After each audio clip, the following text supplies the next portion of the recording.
I'm a rock star. Every day I rock hard. I'm a motherfucking rock star.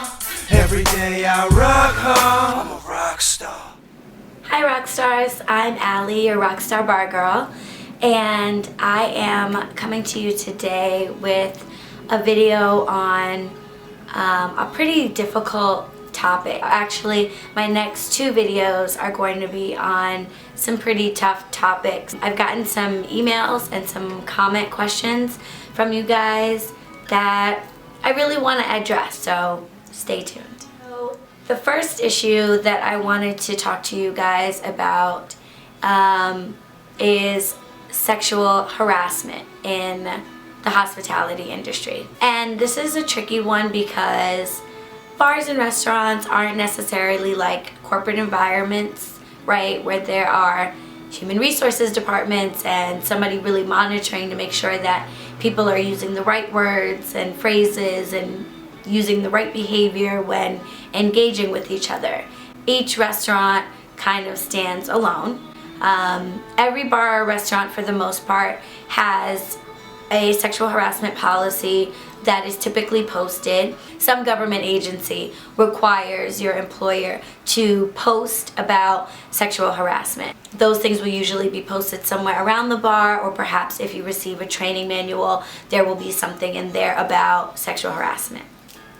That being said, because there is no human resources department on site typically in a bar or restaurant, there may not necessarily be someone there to actually enforce the anti-sexual harassment policies. They're posted, they're there, people know about it, but if someone violates it, what happens to them? Are they dealt with swiftly and justly? That doesn't always happen, unfortunately. So first of all, what is sexual harassment? Those of you who know me know that I went to law school for 2 years. I dropped out. I'm a law school dropout.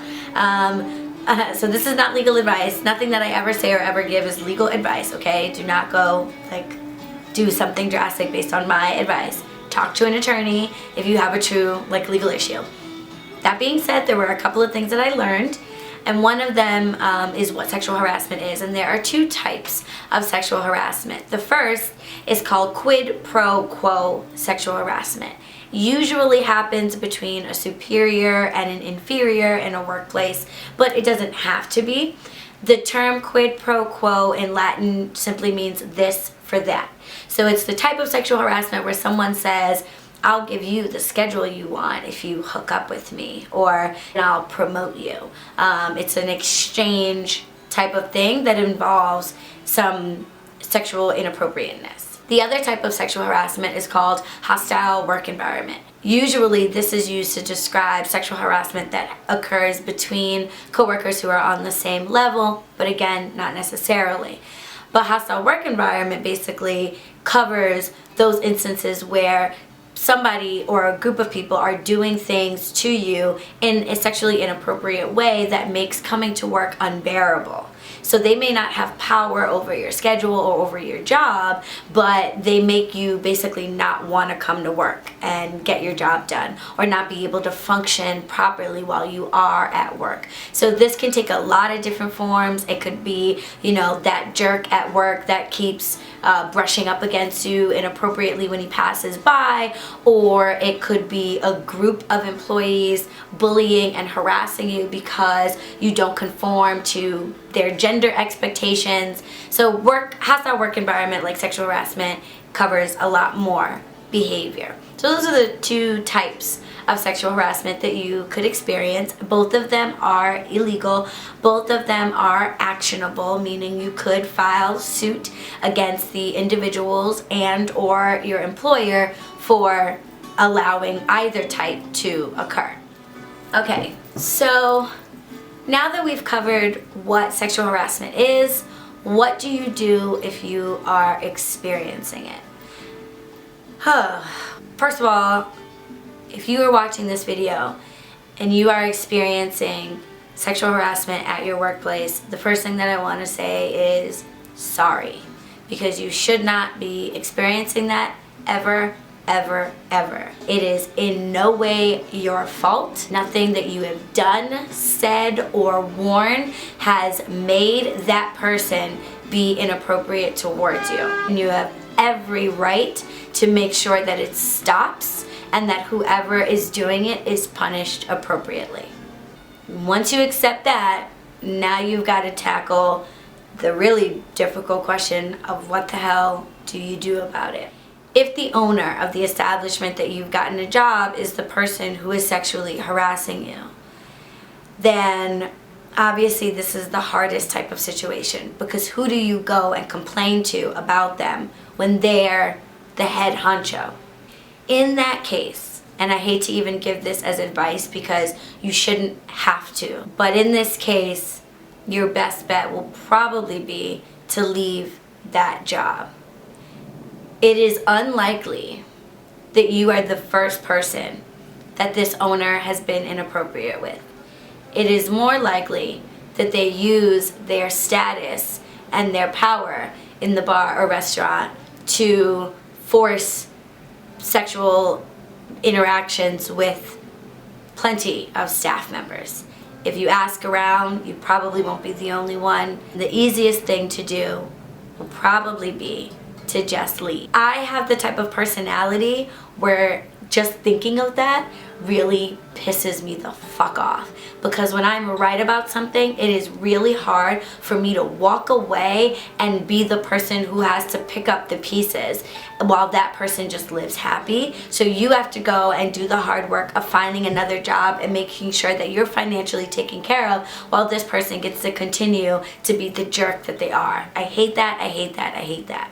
If you think that blowing the whistle on this person is going to make them wake up the next day, be a better human being, stop being inappropriate to you, not mess with your schedule, not fuck with your work life, and make everything just great, it's probably not going to happen. So finding another job in that case is step one. Step two, I think, because I'm this type of person, and it's okay if you're not. Step two for me would be to try to take further action.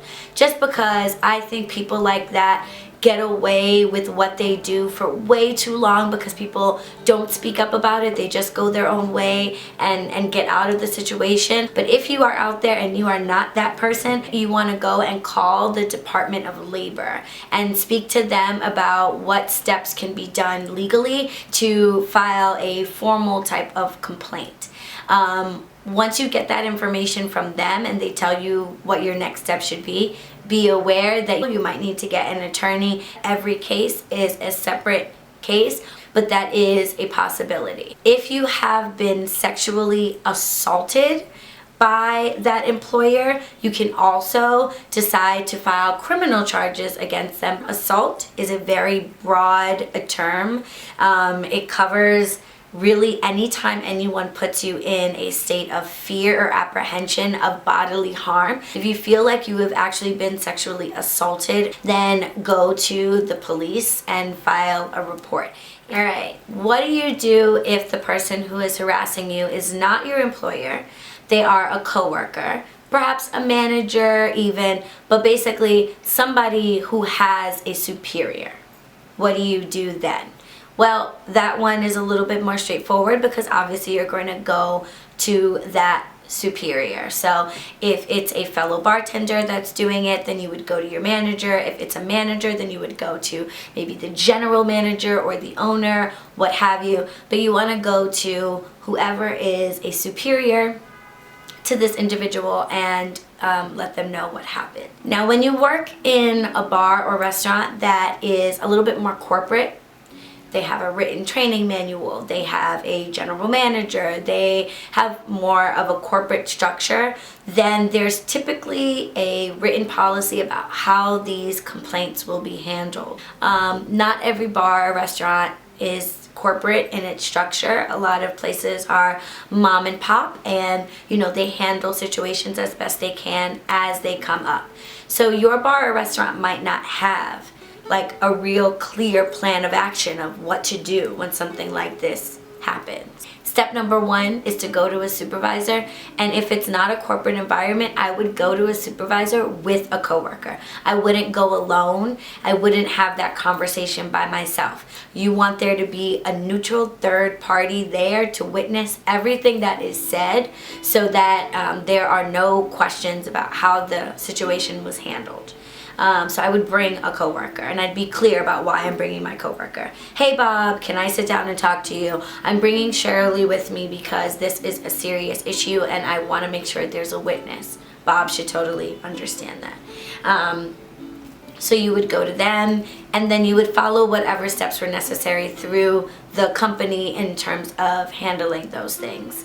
And then of course, if you feel like not enough has been done, call the Department of Labor. You could contact an attorney, and if you have actually been assaulted by that person, then you could and should contact the police. Aside from like the actual legal definition of what sexual harassment is, I think it's important to understand that, and this is just my opinion, but to me, sexual harassment is whatever and whenever you feel like you've been sexually harassed. I think a lot of people will try to convince you that certain behaviors behind the bar are okay because it's behind the bar, and we're bartenders and we're rock stars and we're cool and we drink and we curse a lot and we make foul jokes and we're not squeamish, and yeah, all those things are true. Bartenders are badass people. We're super fucking cool, and bartending chicks are the best chicks ever. We are so badass. But the fact that I'm a bartender in no way excuses your behavior. As bartenders, we are not somehow, you know, supposed to just be like okay with bad behavior. Sure, when you're behind the bar, you're in a really tight and confined space, you're gonna maybe touch your coworker in a way that you would never touch them, let's say if you worked in a cubicle. That being said, I don't care if the bar is 3 inches wide and you literally have to sandwich your body up against mine to get by me. If I don't want it, then it's inappropriate. Done. A lot of times new bartenders, and I think women in particular, I don't know if guys feel like they go through the same thing, but as a woman, I feel like you get tested, especially if you're new to bartending in general. And your male coworkers will try to have you out here thinking that they have to put their hands on your hips in order to get by you behind the bar, or they have to touch you on the bottom as you get on the stool to get that bottle, or that. No, not at all. Absolutely not. If you feel uncomfortable, if you feel like a touch, a statement, a look is inappropriate, then it is, and that's all that matters. There are no different rules for us just because we're behind the bar. So I'm with you.